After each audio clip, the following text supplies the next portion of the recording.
Continue, dear audience, about the other lecture for today. So please welcome for the Ministry of Foreign Affairs to the State of Kuwait. He will going to presenting to us the Cybersecurity, علم النفس السبراني. Please welcome Engineer طارق الإسماعيل. السلام عليكم.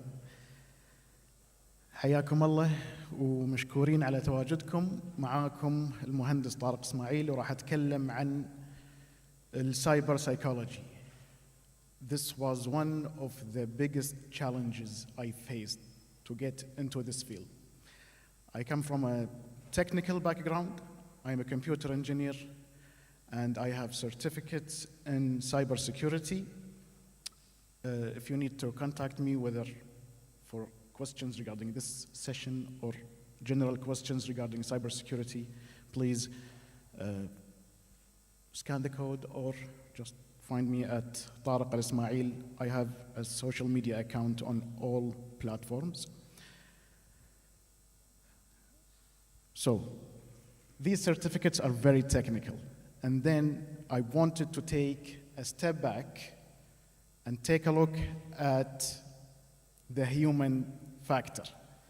Because if you are in this field, the human factor is always the weakest link. You hear that, we need to protect the employee. We need to protect the citizens. We need to protect the human. Studies show that no matter how much you spend on technology, the human will always be exploited. So for me to explore different areas in cybersecurity, I found this interesting topic, cyberpsychology, and I would like to share that topic. And I hope through this, I give you a chance to get into the cybersecurity field. It doesn't have to be a technical field. You could mix cybersecurity with any field that you wish. I have organized this presentation to be of two parts. I will first introduce cyberpsychology and talk about it, and then it was a tough decision. I could talk about social media or gaming or even the cybercrime. There are many domains, but I had to choose one for the time being, and we will talk about social media. So I wanted to start with this classic cartoon poster. Some of you might have seen this before. This was published in 1993, and the caption says, "On the internet, nobody knows you are a dog," which is true. So 30 years later, we still have no idea who we are interacting with behind the screen. And by accident, I actually found that this cartoon was sold 10 days ago for $175,000 at an auction. You may see the picture and you may interpret it in your own way. For me, I see it, I assume that impersonation is a huge threat in the internet. Others might see it that on the internet you can be anyone you want. So what is cyberpsychology? Cyberpsychology is understanding the online behavior, whether it is on the individual setting or a group domain. We act differently when we are alone and then when we are within a group offline, and the same applies in the online environment. And to dig deep into that, we have to look at the online identity and how we present that identity. So this is one of the theories of online identity. On the internet, you could imagine that the internet is a playground. You can create any persona that you wish. It can be fake, it can be a fantasy, it can be any race, gender, or whatever else you want it to be. Your online world is whatever you want it to be.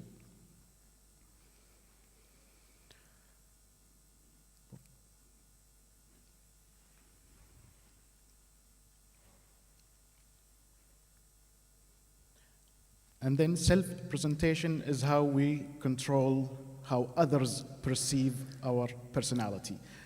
So far we're talking about the offline identity, and the same applies to your online identity. The difference is that online you can create as many identities as you want for any purpose that you want. And we do self-presentation with two strategies: acquisition or protective. Acquisition means when I do self-presentation, I want to seek approval of others, or protective, which is avoiding disapproval. So same end result, but different approach. And then we'll talk about the self. In cyberpsychology, or in psychology in general, you have three kinds of selves. You have the actual self, which is yourself, your current self, the self that exists in the moment. And then you have your ideal self, which is the self that you want to be, that you have goals and dreams to reach that self. And then you have the ought self, which is the self that others want you to be. Easy example is that I want to study engineering or cyberpsychology. My family wants me to study something in the medicine field. So my ideal self, my actual self, my ought self. This triangle of selves is very interesting because when you have a balance between them, you are in a healthy psychological state. When you have different discrepancies, your ideal self is way different than your actual self, or your ought self, and it depends how much you value others' opinion.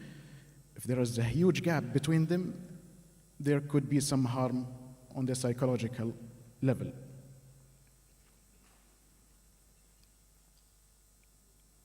And why is this important? Because now we live in an integrated world. You have online and offline identities, and they interact and they coexist sometimes simultaneously. And there's an interesting theory in psychology, is that the more you act on a role, let's make sure this is working. The more you act on a role, the more you observe and live with the characteristics. And when I hear this, I always think of the Joker.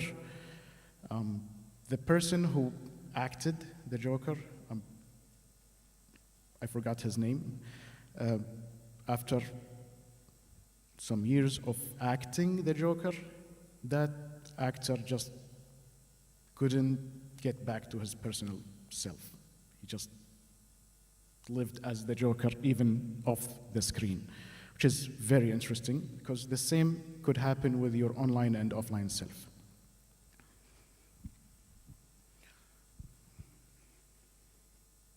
So identity is where everything starts in cyberpsychology and in psychology.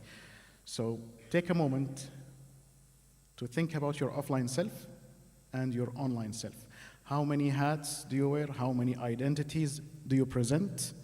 And to do that, we are going to do an activity, a quick one. You don't have to do it. I will just give you a few seconds to think about it. The study says that if you write statements that start with I am, and then you continue, you will get an idea of who you are online and who you are offline. Just take a few seconds to think about it. It doesn't have to be complicated. It's as simple as the schedule or the table that I made. So I'm male, I'm Kuwaiti, a father, cyber expert, and I hope I don't trigger anyone. I'm a Real Madrid supporter. On the online side, there could be some overlap and there could be something way different. So I am an online shopper. I prefer to do shopping online. Shopping offline is overwhelming. Content producer. I'm an online gamer, and I do online banking. So you get a sense of who you are online and who you are offline. When you do more, when you complete 20 statements, you get a real identity of the difference and the overlap. This concludes my cybersecurity and cyberpsychology chapter. I will talk about social media. And this is basically social media at the moment. You could be all here just tweeting and, or should I say Xing, or doing Instagram posts, or doing whatever, or doing online banking, and at the same time, you are actually listening to the lecture. So social media is very interesting because it is the most interesting part when we talk about identity offline and online.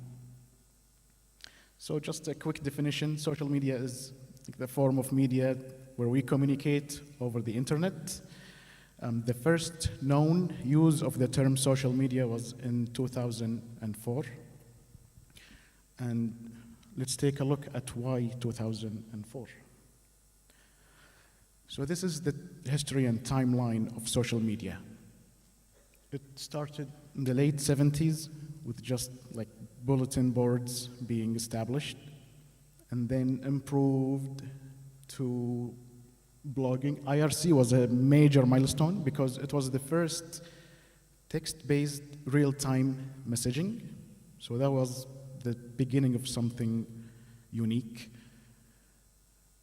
And then late 90s, blogging, more user-friendly blogs.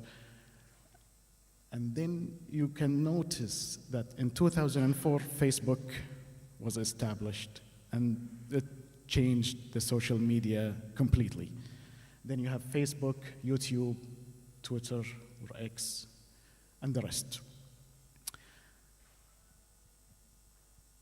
You can see how it improved. You can see how it overcame the challenges that we faced in the beginning. Text-based does not really deliver the message. So we invented emojis and memes and GIFs. And then now we are doing video content where we can actually show you how we want to deliver the message with body language and facial expressions. This is an interesting theory that is usually used in studying why people use media. It's called the usage and gratification, which is we use certain media and expect certain outcome of it. And that's why it's different. When I use Instagram, I'm looking for something and expecting something in return. I use Twitter or X and looking for something and expecting that something to be gratified and satisfied within my personality.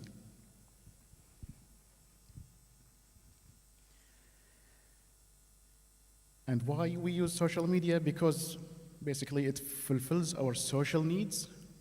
Back to the roots, we are social human beings. We need to keep the social alive. We need to be socializing all the time. Sometimes we need certain groups that could really understand us. And other times we need to be anonymous to discuss certain topics. And social media is the best way to do that because online you are enabled to deliver the message and to discuss and to listen and to read stories of different people. This is some interesting studies on what platforms used and what people are and why they are using it. So Facebook and blogs, it's for fulfilling social needs and affection. This is mostly a Western study, so that's why Facebook is mainly used and discussed. Forums are used mainly for venting and entertainment.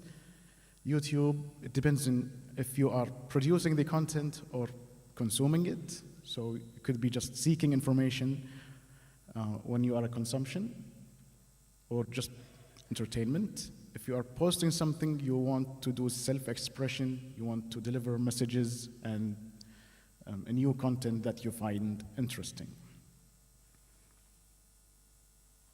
Who uses social media? And according to the study, mostly people between 18 and 29, and the female gender is a slightly higher percentage than male users, with the exception of LinkedIn. And then when we talk about the personality, when you are an extrovert, a person who is open, who gets energy interacting with people, you like to use social media a lot. And you show your personality. You don't hide your identity. That's just who they are. And that's the same online and offline. Sorry about that. And when you are an introvert, introverts prefer anonymity. So they like to play it cool. They hide the identity. They enjoy the content and not mainly the people. Online and offline applies the same. And anxious or socially and emotionally unstable people, they like to use social media, but for information and entertainment.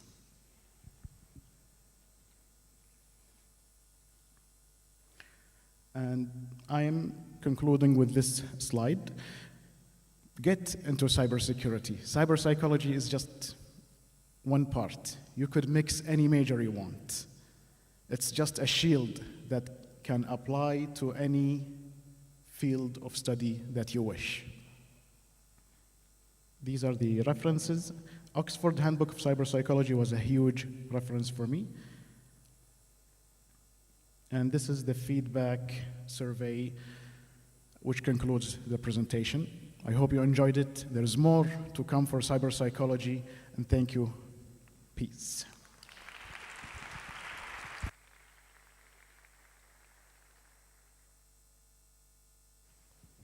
Special thanks to Engineer Tariq Al-Ismail for his exciting lecture about we call it the cyberpsychology, علم النفس السبراني, cybersecurity. And now is the time for the organization of the conference to present the blog for our speaker. Thank you so much for joining us.